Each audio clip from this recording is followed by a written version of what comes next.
تو پھر تم نہیں چاہتے ہو کہ اپنے رب کی طرف عزت ہی کی حالت میں لوٹو، ذکر کرتے کرتے لوٹو؟ اس سے اچھی عزت کیا ہے؟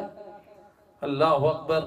مرنے کے بعد کوئی میک اپ نہیں کیا جاتا، خاتون ہو یا مرد ہو، یہاں میک اپ کر کے چہرے کے انداز اور کیا کیا ہو جاتے ہیں، وہاں میک اپ تو کلمے کا ہے، کلمے والے کا چہرہ اور ہو جائے گا، لوگ حیران ہو رہے ہوتے ہیں، اللہ بار بار دیکھنے کو دل چاہتا ہے، پھول کی کلیوں کی طرح چمکتے چہرے خوشبودار، لیکن میت کی جو بدبو ہے اور اس کے چہرے کا جو بگڑنا ہے تو پھر کسی کیمیکل سے درست نہیں کیا جا سکتا، وہ بڑی ذلت ہوتی۔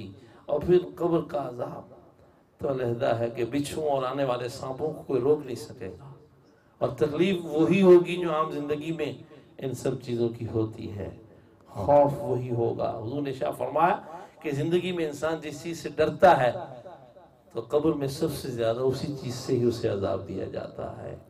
مثلا سانپ ہے تو اب جوگی جو سانپ پکڑتے ہیں وہ تو سانپوں میں رہتے ہیں، ان کو اس چیز سے خوف نہیں آئے گا، تو کسی چیز سے تو وہ ڈرتے ہوں گے نا، تو انہیں اس چیز سے قبر کے اندر عذاب دیا جائے گا۔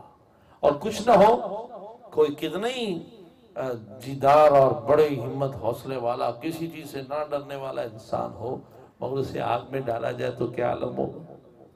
آگ کو تو برداشت نہیں کر سکتا ہے، تھوڑا سا گرم فرش پہ پاؤں رکھ کے دیکھیں، 40 ڈگری کی آج گرمی نے کیا عالم کیا ہوا تھا، کبھی سوچے کہ قیامت میں کیا کریں گے، قبر میں کیا ہوگا۔